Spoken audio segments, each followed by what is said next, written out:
بسم اللہ الرحمن الرحیم۔ السلام علیکم، کیسے ہیں دوستو آپ سب؟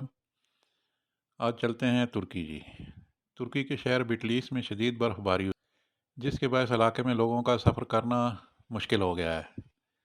برف باری کے باعث بجلی بھی بند ہو گئی ہے۔ مقامی حکام کے مطابق برف باری جمعہ کو شروع ہوئی اور ہفتے کے آخر تک جاری رہی۔ بعض علاقوں میں 1 میٹر سے زیادہ برف پڑی ہے۔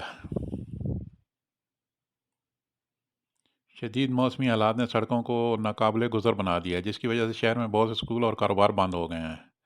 مقامی حکام نے سڑکوں کو صاف کرنے کے لیے مشینری بھیج دی ہے، لیکن برف کے ہجوم نے اس کام کو مشکل بنا دیا ہے۔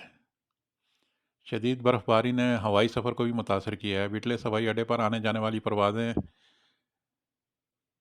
یا تو منسوخ ہو گئی ہیں یا تاخیر کا شکار ہیں۔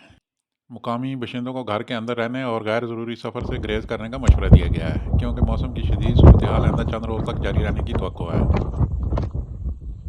حکام نے لوگوں سے احتیاطی تدابیر اختیار کرنے اور ہنگامی حالات کے لیے تیار رہنے کی تاکید کی ہے۔